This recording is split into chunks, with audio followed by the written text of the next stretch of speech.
Oi, oi, pessoal, como vocês estão?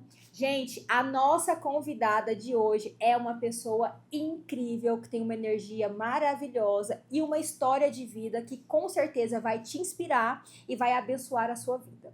E não só a sua, como de toda a sua família. Então já curte e compartilha, porque agora a gente vai receber aqui no nosso FacitCast a doutora Adriana Duarte.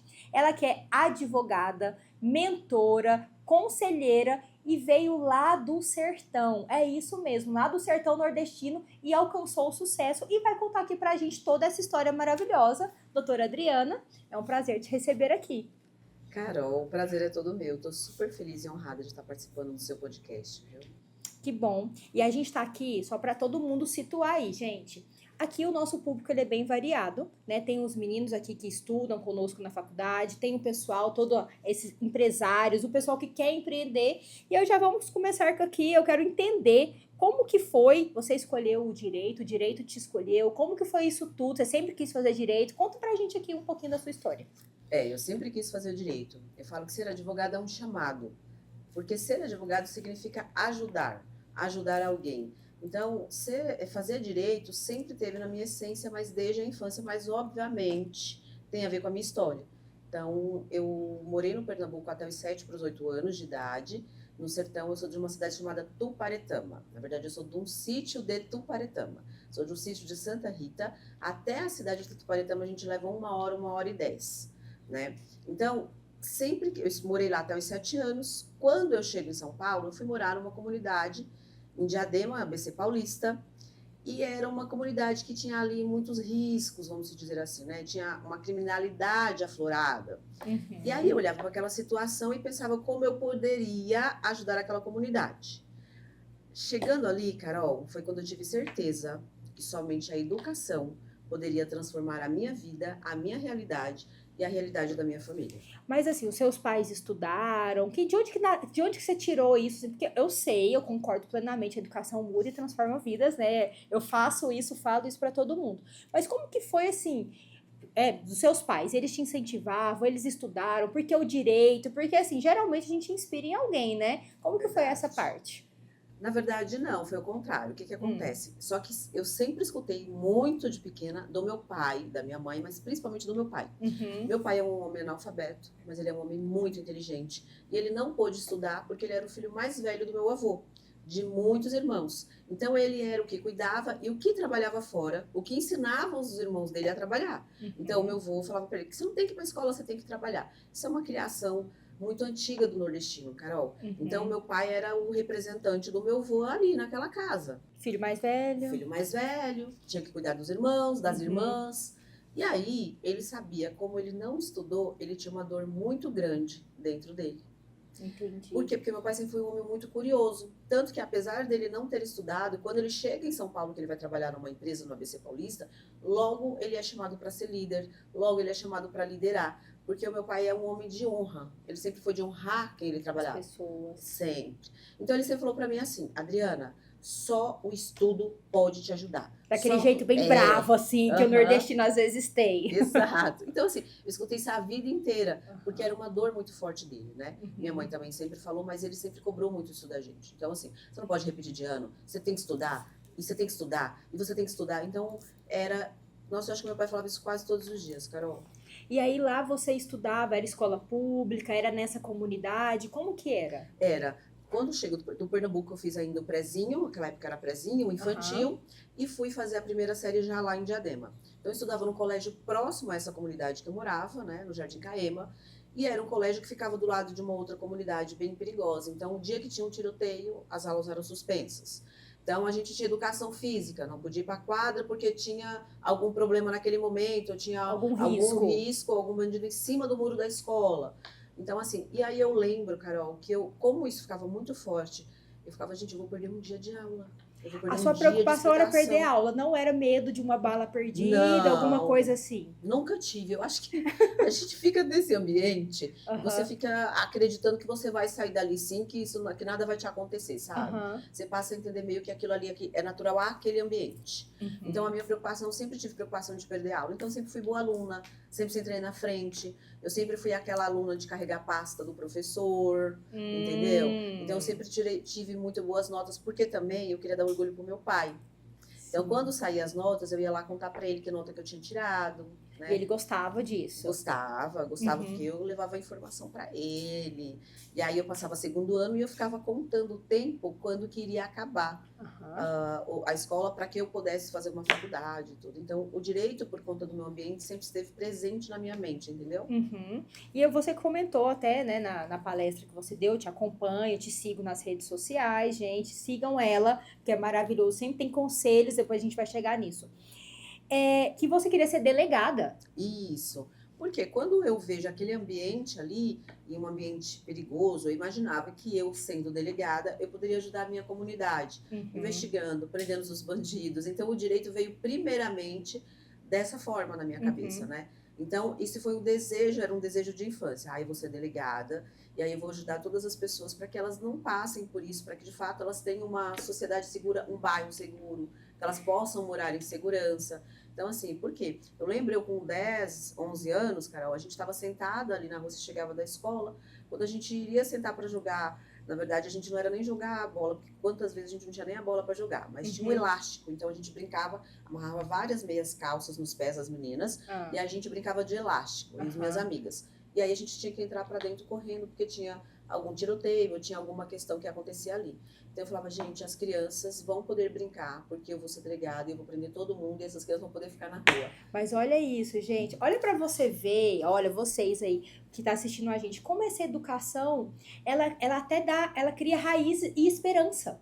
Sem Porque dúvida. assim, imagina, você é criança, ou você que é pai e mãe, tá assistindo a gente aqui, seu filho tá ali brincando, correndo o risco de uma bala perdida. Ó, sai correndo, corre, corre, se esconde porque vai estar tendo um tiroteio. Criança não tem essa maldade. Ela vai, ela não preocupa porque um dia eu vou ser delegada e todas as crianças vão poder brincar. Então, isso é muito assim, muito forte, né? É, A esperança que a educação traz na vida das pessoas. Então, e verdade. te dá até um norte de você ir pro próximo passo. E aí, Verdade. assim, por isso que eu sou tão apaixonada nessa educação, né? Que a gente fala tanto.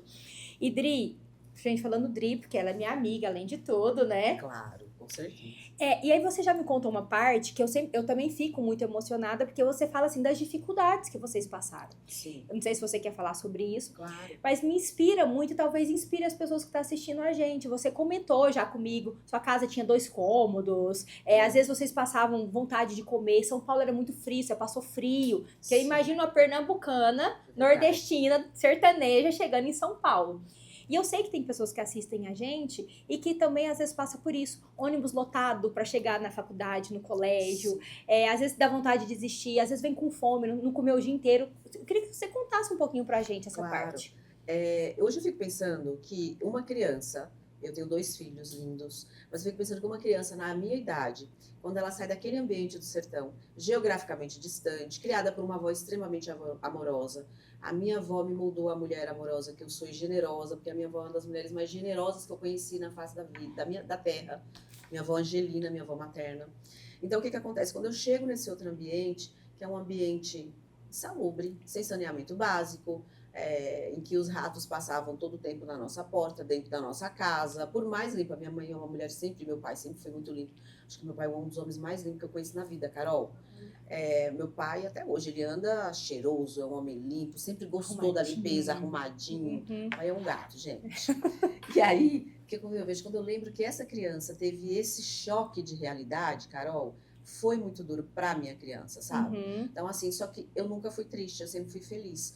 Eu lembro de várias noites eu chorar e eu chorava com frio, muitas vezes com vontade de alguma coisa. Então, realmente, porque como era Tauba, a gente passava muito frio. E São Paulo, aquela A época, sua casa era de tábua. de tábua, totalmente. Era um barraco. E eram, assim, tábuas conectadas uma à outra. Então, Não era o com ambiente. prego batido, entrava Não, frestinha de tinha, vento. exato. E tinha, eu lembro que tinha um armário que dividia o ambiente, entendeu? Então, esse armário, a cozinha e os quartos, que a gente dormia num quarto só. quando o meu pai vai trabalhando, ele vai começando a construir, constrói o primeiro cômodo, sabe? Aí do primeiro cômodo vai para o outro. Mas, de novo, eu sempre fui uma criança muito feliz dentro da minha vida, dentro da minha realidade. Porque dentro de mim existia algo que me dizia que, de fato, eu iria sair daquela realidade. Que tudo iria dar certo. Então, eu sempre fui muito feliz. Eu curti a minha infância dentro das nossas necessidades ali. Das condições. Isso, mesmo com as minhas necessidades e tal. E necessidades básicas de uma criança, né? Então, a gente não tinha uma alimentação adequada para uma criança naquela época. A gente passava, obviamente, várias necessidades. Mas nós éramos muito felizes, Carol. Muito, muito. Então, isso assim, porque a gente imagina você morar numa casa de tábua, 2 cômodos, o cômodo separado por um armário, e chegar onde chegou, né? Então, assim, eu fico muito orgulhosa e muito feliz dessa história. Eu gosto de contar pra todo mundo. Por quê? Porque eu sei que tem muita gente que às vezes quer desistir ou quer culpar o passado. Né? E não quer olhar pra frente, olhando pro passado, eu fui pobre, eu não tinha o que comer, então fica naquele vitimismo, e você é um exemplo de uma pessoa que deu a volta por cima, e que isso não te afetou, muito pelo contrário, né? Fez você querer sair daquilo. Sim. E aí, como que foi essa questão de você virar aí vendedora de roupa, vender coisa no sinal, trabalhou na feira? Conta aí pra gente também essa parte que é importante. Eu sempre falo da dignidade, de estudar e da dignidade do trabalho. Então, assim, meu pai, quando ele sai da empresa, ele monta um bar e restaurante, e eu fui trabalhar com ele com 12 anos. Então, eu acordava às 5 da manhã, ajudava ele a limpar aquele ambiente e tudo. E aí, meu pai foi empreendedor durante esse período. Só que eu precisava trabalhar fora. E aí, eu arrumei meu primeiro trabalho, Carol. Eu trabalhei de cobradora de lotação. Então, eu gritava lá para de baixo, lá para de cima. Cobradora de lotação é de ônibus? De lotação. Porque São Paulo, por muito tempo, até ela se organizar, ela tinha aquelas lotações que eram combis menores e tudo. Ah, sim. Sabe? Então, ela tinha uma perua, era uma mulher, e ela precisava de uma cobradora. Então, eu era a cobradora. Só que esse ônibus, essa lotação, passava em frente ao colégio que eu estava estudando. Ai, Carol, eu tinha tanta vergonha. Eu me escondia para os alunos não me ver. Mas eu ganhava R$10 o dia. Então, ela me pegava na minha casa às 5 da manhã e eu trabalhava com ela o dia inteiro. Depois eu ia para a escola. Isso eu ainda estava na escola. Estudei em escola pública a vida inteira, tá? E aí, aí minha prima falou, não, eu vou arrumar um Aí, quando não tinha lotação, eu trabalhava, entregava, panfletava no Farol. E eu tinha uma prima minha que ela falava, ai, se passar alguém com um carro conhecido, eu falava, ai, amada, vou lá entregar o papel para ele, eu não tô nem aí. Panfletava, trabalhava o dia inteiro. Não tinha vergonha de trabalhar, um trabalho digno, honesto? Não, muito pelo contrário, já ficava pensando nos meus R$10 no final do dia. Quando minha prima vira para mim e fala, vou arrumar um emprego para você, CLT, carteira fichada. Ai, gente, eu falei, jura? Amada, foi uma felicidade. E eu fui trabalhar de vendedora no Bom Retiro. Eu trabalhava numa loja que vendia roupas mais senhoras, ficava na Rua Anhaia, a princípio, e eu não sabia ser vendedora, obviamente. E aí essa minha prima, irmã, de coração, de alma branca, me deu essa primeira oportunidade, e eu aprendi a vender. E aí comecei a vender na loja, eu trabalhava para coreanos, aos quais eu sou grata até demais. E depois fui trabalhar para a filha deles numa outra rua, e aí eu já vendia roupa mais jovem. Então, assim, eu fui um período que eu fui muito feliz. Acho que um dos períodos mais felizes da minha vida, Carol. E foi nessa época que você começou a faculdade? Como que entrou aí? Exatamente. Por quê? Mesmo eu sendo bolsista, eu pagava 50% da minha bolsa da faculdade, tá? Então, eu termino o colégio, e direito naquela época era muito caro.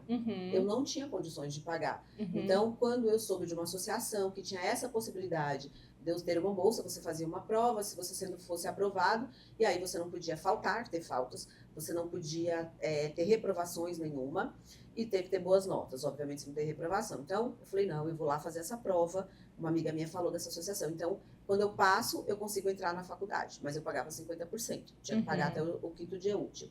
Então, eu trabalhava o dia inteiro em pé no Bom Retiro, e à noite pegava um ônibus e ia para a faculdade. Esse ônibus eu pegava ele lotado. Muitas vezes, Carol, eu não tinha dinheiro nem do ônibus ou da lotação. Então, eu falava pro cobrador, eu tô com uma nota de R$50, eu vou trocar aqui, mas eu já desço, já volto e te pago. E aí eu falava para as minhas amigas na sala, eu chegava e falava, gente, eu falei isso com o cobrador, eu preciso pagar ele amanhã. E aí as meninas davam risada, faziam vaquinha, me dava, sabe? Então, assim, e de novo, eu era muito feliz, tudo isso acontecendo. Tudo isso acontecendo. Porque tudo isso me moldou para ser a advogada que eu sou, para ser a mulher que eu sou, para valorizar tudo que eu valorizo, sabe? Eu gosto de dizer que eu valorizo as pequenas coisas. Eu valorizo o momento de eu estar aqui com você, eu valorizo a oportunidade que Deus me dá de conhecer as pessoas. Obviamente que a minha trajetória, ela é baseada na minha fé imensa que eu tenho em Deus. Foi Deus purinho na Terra, assim, acho que nós temos que fazer a nossa parte, óbvio, Claro. mas Deus, ele trabalhou na minha vida desde o início, desde que eu nasci lá no sertão do Pernambuco. Muito bom. E aí, você tá lá na sua faculdade e de repente vem o Davi. Exatamente. Como foi toda essa. Porque daí, gente, trabalhando, estudando, e daí você casou, engravidou, e aí fez faculdade. Conta aí essa parte também. Eu conheci meu marido, o César, eu estava no 5º semestre da faculdade. Aham. E aí nós namoramos pouquíssimo tempo, ele me pediu em casamento, nós casamos, foi um namoro de 3 meses e logo nós The casamos. Flash. The Flash. Ele Eu também falava, sabia, gente, né, a mulher que ele tinha. Falava, não posso perder essa Exa- daí, esse partidão. E esse foi empreendedor, né, Carol? esse Investidor. daí, exatamente.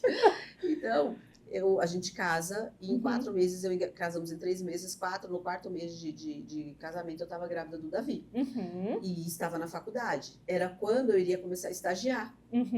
De repente, engravido do Davi, não foi uma gravidez planejada, mas foi extremamente amada. Foi uma gravidez que eu curti cada momento. O Davi nasce e fala, agora eu vou fazer o quê? Não, vou cuidar do Davi nos 6 primeiros meses e vou começar estágio. E aí, com o Davi, 6 meses de vida do Davi, eu engravido da Giovana. E aí vem minha segunda filha, minha princesa, que vai fazer 15 anos em outubro, gente. Meu Deus, ela tem a foto do celular, que é a carinha deles, é muita fofura, gente. Ela tem umas carinhas de sapeca, assim, é muito fofa. Demais. Bom, aí, então, Davi, Giovana, faculdade de Direito, bom, enfim, e aí? Ou seja, eu não consegui fazer estágio, porque eu imaginava que eu ia fazer. E eu dizia, antes de ser mãe, eles vão nascer, vou colocar uma mochilinha na costa deles, vou mandar para a escola. Mas o amor de mãe é avassalador. Então a gente olha para aquele pequeno anjo e fala, gente, ele precisa de mim, né? Não dá para eu mandar assim para a escolinha nesse sentido tão cedo. Então você quer... E aí a mãe que tem oportunidade, que consegue ficar, eu fiquei mais tempo com eles, Carol. Então eu decidi cuidar mais deles. E falei, olha, eu vou acabar a faculdade, a hora que eu acabar eu vou trabalhar. Então eu decidi realmente curtir ali as crianças, amamentar, ter esse período com eles. Mas continuou estudando. Continuei estudando, nunca tranquei. Eu estava estudando, eu lembro, o César levava o Davi, eu descia na hora do intervalo, amamentava o Davi, mamava, eu subia, voltava e estudava. Então, assim, quantas e quantas vezes eles choraram e o César precisou levar eles na faculdade para mim, sabe? Ou eu saí mais cedo, mas eu falei para eles, eu não vou trancar, eu não vou fazer nada, eu vou continuar, eu vou conseguir finalizar a faculdade, mesmo com esse desafio da maternidade junto. E deu certo. E deu certo. Deu certo. Pronto, formou, e agora? E aí, como foi? Olha, eu não sei para os estudantes de direito, mas para mim era muito assim, né? Assim que você entra na faculdade, eu falei, você faz primeiro semestre, alguém fala que teve qualquer problema, você fala, pode deixar, eu sou estudante de direito, eu vou dar uma olhada para você.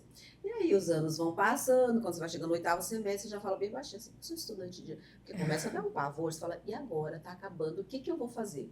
Então, eu já sabia que eu não queria concurso público, porque durante a faculdade eu passei a estudar mais sobre as profissões. Então, ser delegada já não estava mais... Não, já não estava nos meus planos, não. Isso era um desejo daquela menina que queria, de alguma forma, contribuir com a sua comunidade.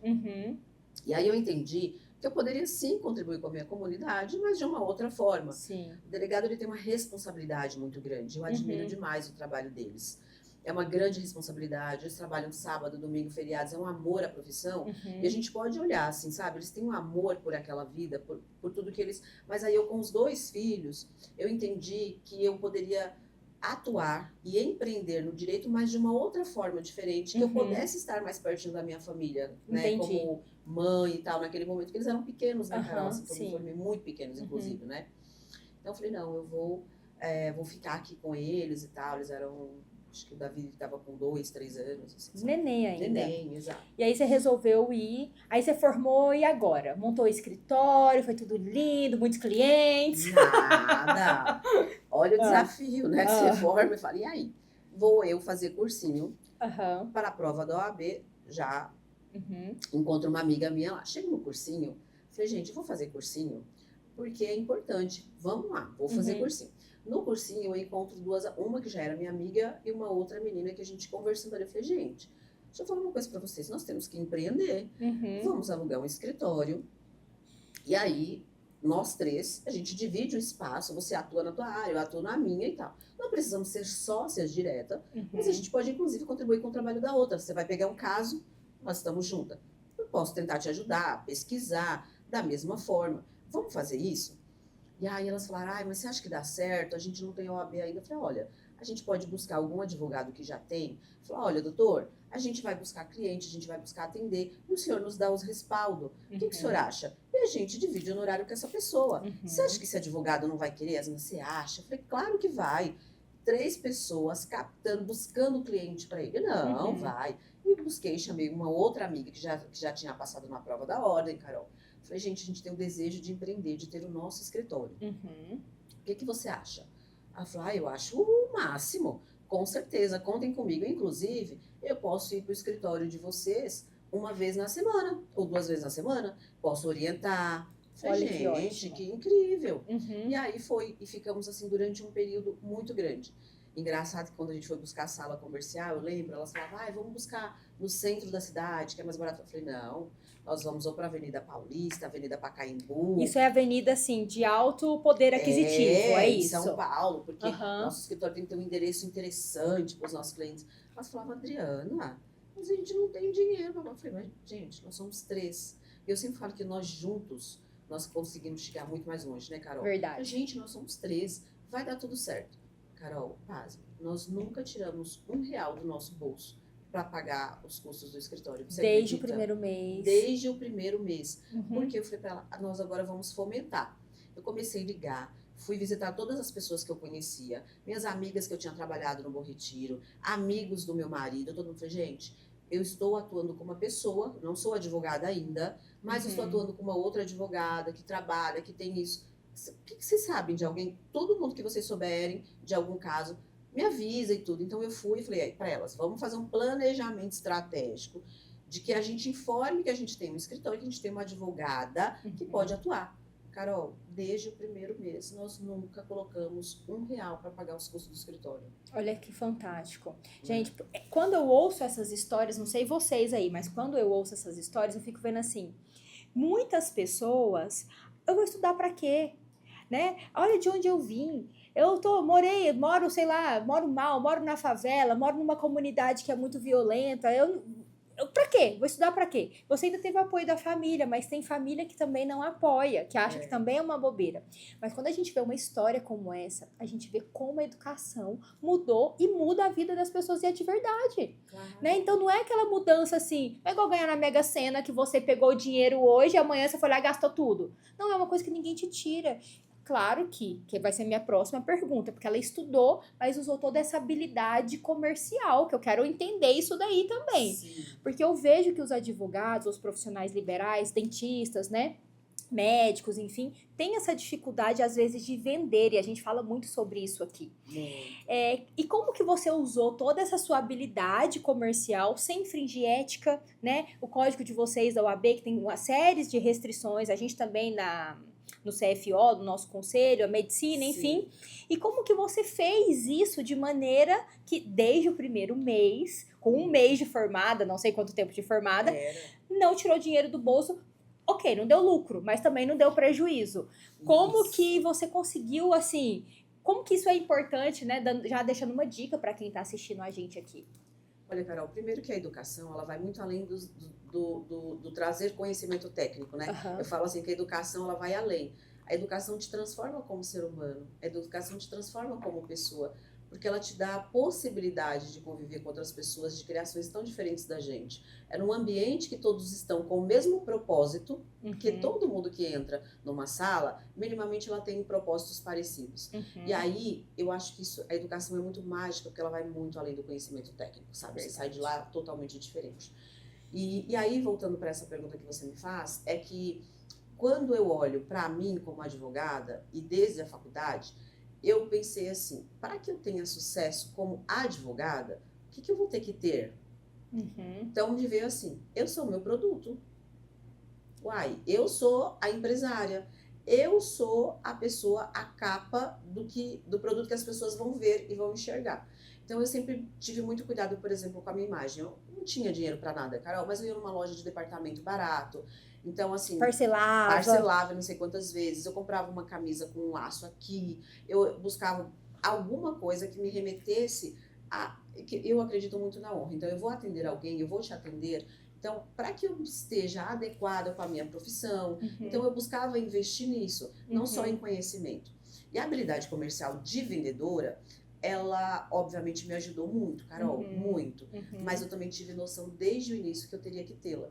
E eu falo que tudo que nós investimos na vida, ele tem retorno, inclusive o não investimento.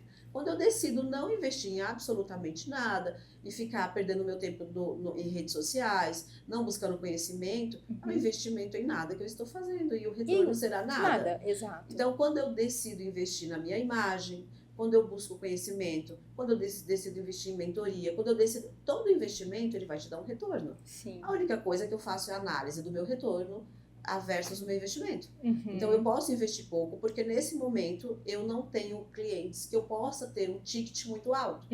Mas também eu sempre aprendi a cobrar. Então, eu sabia, eu tinha que ter um visual, eu tinha que me apresentar como uma advogada, de fato. E por quê? A apresentação, Carol, ela gera o quê? Segurança. Vamos lá, você chega num médico de estética e de repente esse médico, você fala, olha, renomado, alguém te indica, eu te indico, um médico maravilhoso de estética.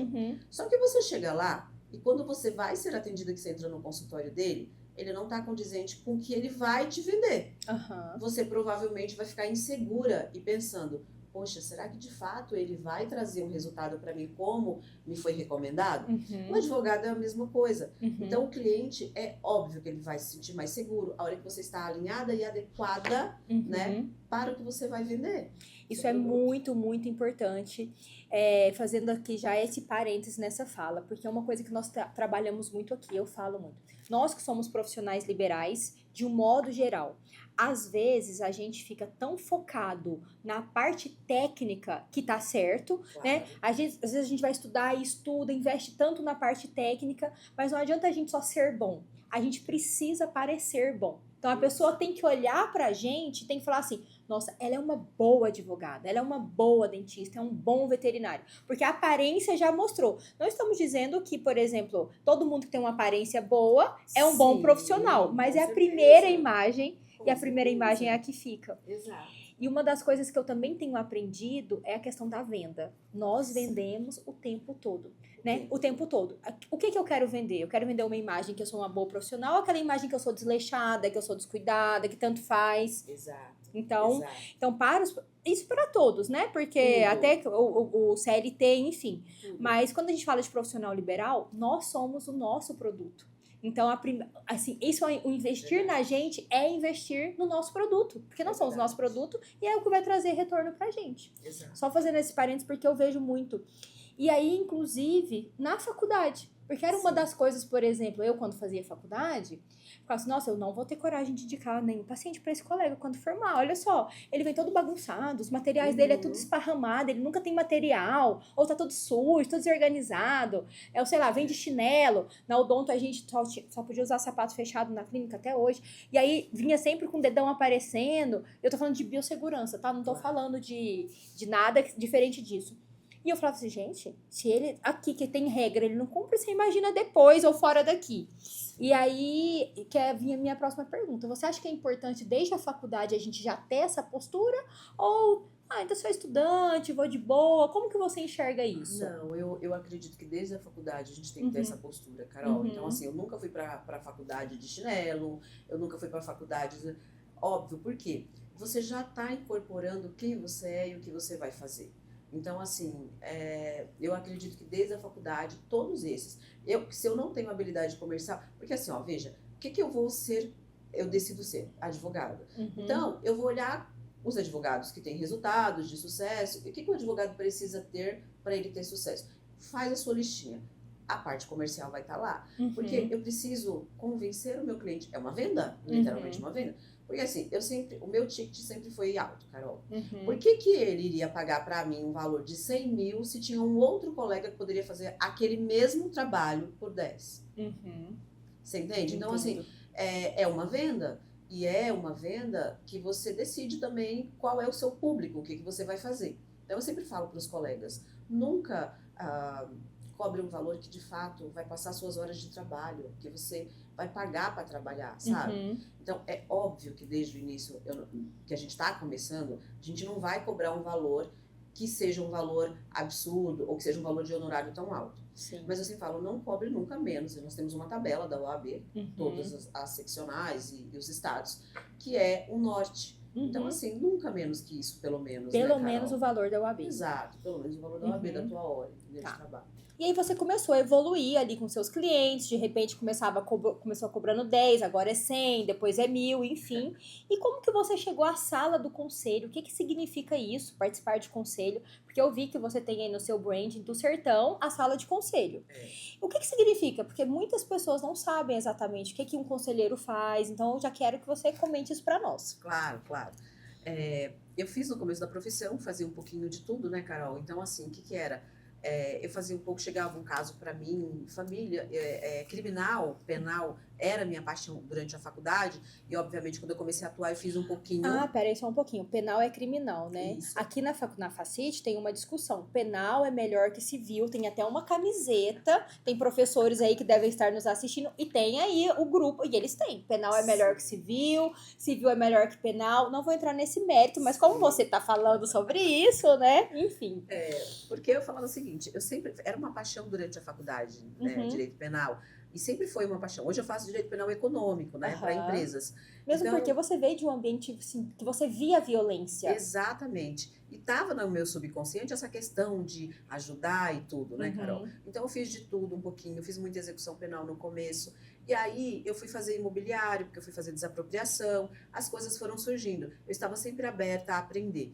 Então aparecia algo, eu ia lá aprender, me matriculava num curso rápido, numa pós, então eu tenho pós em direito empresarial, em direito penal, processo penal, quando chega o meu primeiro cliente empresarial, lá atrás. Então, era uma rede de loja, eram donos de loja, eu tinha feito um processo de desapropriação para eles. E eles falaram, doutora Adriana, eu gostei muito do seu trabalho. E assim, Carol, o meu trabalho, eu ficava pensando como eu podia me destacar na minha profissão. Então, tinha a ver com, para mim, com atendimento de excelência e humildade. Então, eu sempre tive muita humildade para atender o meu cliente, humildade para perguntar para os meus colegas. Para ouvir. Então, assim, até hoje, a depender de algo, de um caso que eu pego, e falo sempre para minha equipe, não tem problema, vamos falar com o professor fulano de tal. Quem é o melhor disso hoje? Então, assim, eu sempre tive humildade de ir atrás de quem sabe? Para aprender mesmo. E querer aprender de verdade. E dizer, isso eu não sei. Porque é muito comum na nossa profissão. É um mundo vasto, né? Exatamente. Então, assim, quando isso foi acontecendo, eu comecei a montar a minha equipe de empresarial. E aí eu entendi que eu, como advogada empresarial, eu não tinha só que saber sobre direito, eu tinha que entender sobre negócios. Sim.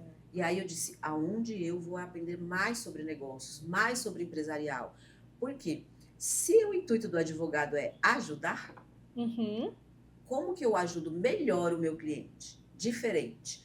Comecei a ir para feiras empresariais, comecei a fazer cursos práticos empresariais, e aí me formei na Dom Cabral. A gente tem 2 escolas grandes hoje no Brasil que cuidam de conselhos e o conselheiro, eu acho que é uma das minhas grandes paixões hoje, é ser conselheira de empresa. Hoje eu atuo em 3 conselhos de empresas, eu estou diretora estatutária do Instituto Êxito de Empreendedorismo, porque tem a ver com a governança, eu sou diretora estatutária de governança corporativa lá, tá, Carol?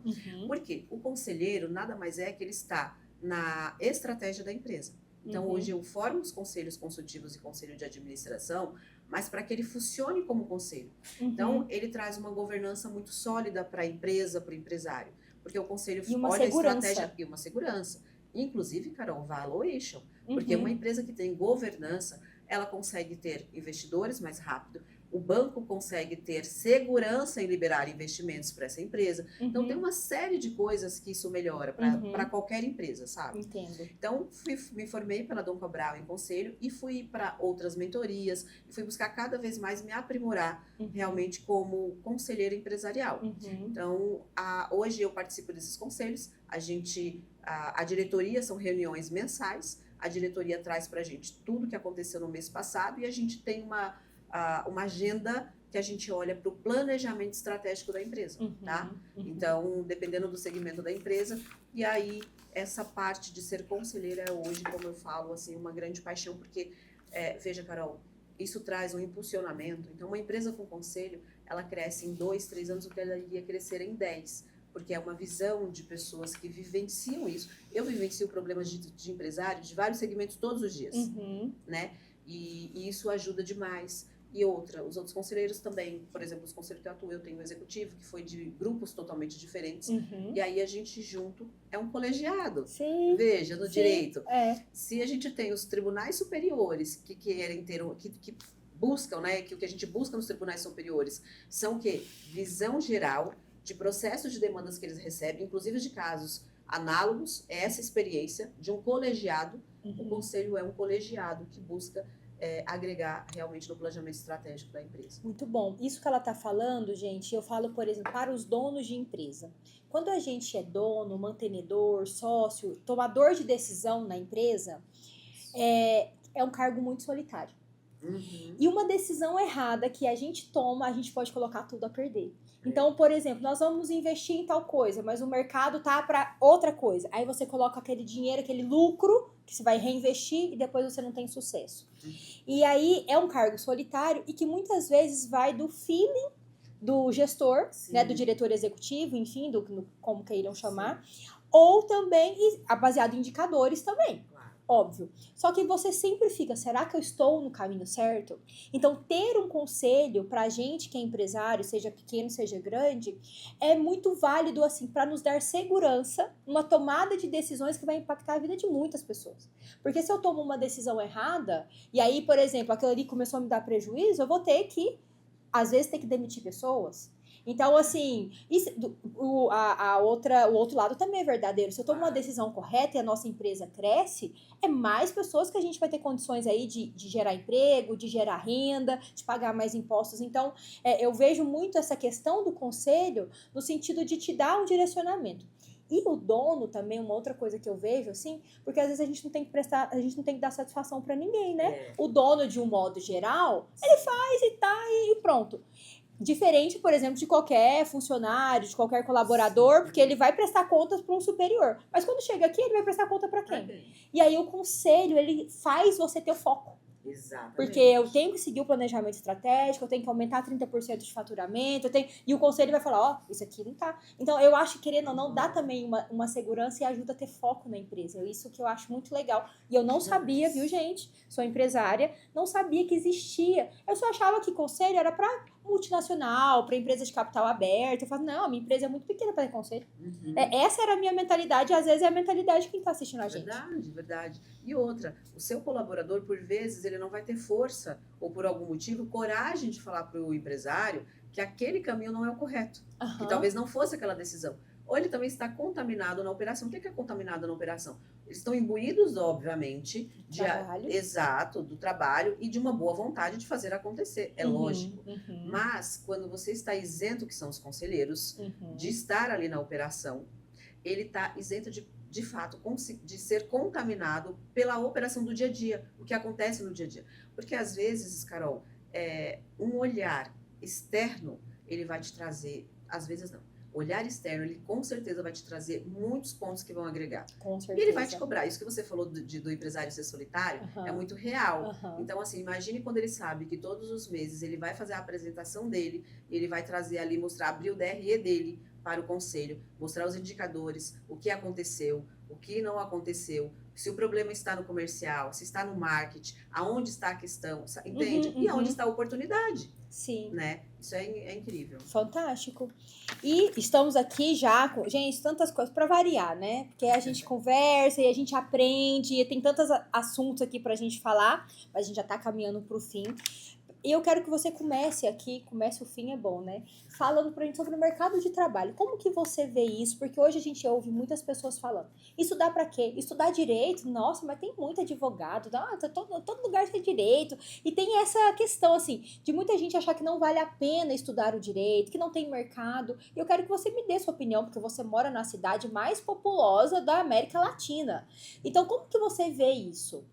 Nossa, Carol, eu discordo totalmente, né, de quem fala isso. Porque eu vou te dizer, primeiro que nós somos seres humanos únicos. Você será um profissional único. Esse é um ponto. E tudo que você plantar, você vai colher. Então, veja, o direito, ele é tão expansivo. Você pode atuar em tantas áreas. Tem tantas áreas do direito carentes, Carol, que precisam de profissionais. Olha, direito esportivo.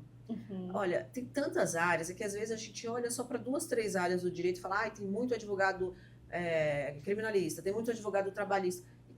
E qual vai ser a sua área? E qual advogado você vai ser? Qual é o teu posicionamento? Eu tenho certeza absoluta de que quando você escolhe um posicionamento, quando você investe nesse posicionamento, qual é a área de atuação que você vai fazer, que você vai atuar e que você vai ser conhecido por fazer, eu não tenho dúvida que você vai ter sucesso. Mas eu não tenho dúvida. Não importa. E hoje, o digital ele tem um alcance mágico, né, Carol? Então, veja, você pode atender não só pessoas da tua cidade, você pode atender pessoas de várias cidades, dependendo da área que você atua. Você pode ter escritório em São Paulo, você pode ter escritório em Brasília, você pode atuar aí uma vez por mês. E quantos escritórios fazem isso? Quantos advogados fazem isso? Você tem que fazer o quê? Montar o seu planejamento estratégico. E aí, quando eu falo, senão a pessoa fala em planejamento, eu sempre fiz isso, Carol. Nesse ano, eu quero faturar X. No segundo ano, eu quero faturar Y. Mesmo sendo advogada, uma profissional liberal, você sempre fez tipo um plano de negócios. Sempre, até hoje eu faço isso, Carol. Então, assim, o que eu preciso fazer para ter 10 clientes? De 10. O que eu preciso para ter 20 e o que eu preciso para ter 30? Por quê? O que eu não estou fazendo? Entendeu? E não pensar assim, o segredo da vida não há como pular etapas. Não há, eu acabei a faculdade hoje, é óbvio que talvez não vai ser daqui 3 meses que eu vou estar com um escritório grande, próprio, com uma equipe, e que eu não vou estar... Não, calma, vai chegar esse momento, mas curta o processo, curta tudo que você está passando, porque são os processos que vão te fortalecer para você ser um grande empresário, porque advogado é empresário, é um empreendedor, sabe? Ele é a empresa dele, ele vai ter que entender de gente, de gestão, de fluxo de caixa, realmente de cobrança, de saber colocar valor no seu trabalho. Então, eu tenho certeza que você não pulando etapas, você vai ter sucesso na sua profissão, não tenho dúvida alguma. Muito bom. E uma coisa que eu trago comigo, já deixando a mensagem para quem está nos assistindo, um advogado bom, ontem falei isso, né? Um advogado bom faz uma empresa prosperar. E um advogado ruim pode fazer uma empresa quebrar. E quando uma empresa fecha, são muitos empregos e são muitas famílias que ficam desassistidas. E eu trago muito, passei por um momento, já vi várias empresas, assim, às vezes da nossa cidade, fechando mesmo. Lá o nosso vizinho da escola fechou a empresa dele dos 2 lados. Então, assim, aquele pessoal todo ficou desempregado. E às vezes, por quê? Porque um advogado, não estou culpando, nem é esse caso, tá? Nem sei. Mas um advogado perdeu uma causa, perdeu um prazo. Então, assim, que não cumpriu, não fez uma peça adequada, enfim, tem vários fatores. E aí, uma causa que a gente perde, às vezes você não tem dinheiro, você tem que vender a empresa, você tem que fechar a empresa para poder pagar uma ação, por exemplo. Então, por isso que eu falo, o advogado, o trabalho dele é tão importante, porque sem um advogado adequado, a empresa não consegue prosperar. E se não prospera, ela não cresce. E se não cresce, a gente fica estagnado. É menos emprego que é gerado, é menos dinheiro circulando. Então, eu vejo, assim, essa profissão... E eu tenho um amor muito grande, né? Porque eu tenho uma paixão interna ali da minha infância com direito, enfim. Mas não é sobre mim hoje. E eu quero que você olhe para aquela câmera e deixe uma mensagem final aqui para o pessoal que está assistindo a gente, né? Pessoal, aqui a gente, como eu falei, tem um público variado. Tem um pessoal que estuda, o pessoal que já terminou, que às vezes não sabe como dar o primeiro passo. E aí você olha para essa câmera e deixa uma mensagem para nós. A mensagem que eu queria deixar é que nós do direito somos transformadores. Nós somos agentes de transformação. Carol falou sobre como o advogado pode ajudar e contribuir para o crescimento de uma empresa. Mas vai muito além. Quanto nós podemos ajudar e contribuir para a nossa sociedade. Nós somos um grande pilar da nossa democracia. Então, nós do direito somos agentes de transformação. Eu desejo a você todo sucesso na sua profissão, que você sempre acredite e que a sua mente esteja sempre voltada para acreditar em tudo que você vivenciou na sua faculdade durante os seus 5 anos. Foram 5 anos intensos, incríveis, e que você vai transformar ele num sucesso na sua carreira. E você vai ser tudo aquilo que você quiser ser. Olha, gente, muito bom. Você que está assistindo a gente, você pode ser o que você quiser ser. Porque é exatamente isso. E com a educação, com conhecimento adequado, com certeza esse caminho vai ser acelerado. Muito bom receber aqui a doutora Adriana Duarte, é um prazer para mim. Veio lá de São Paulo, né, uma pessoa maravilhosa do meu coração, que eu amo, já fica registrado. E você que está assistindo a gente, curte, compartilhe, porque quanto mais pessoas ouvirem essa mensagem, mais pessoas vão ser abençoadas e nós vamos juntos mudar aí o nosso país, que é tão carente de justiça, tão carente do direito adequado. Muito obrigada.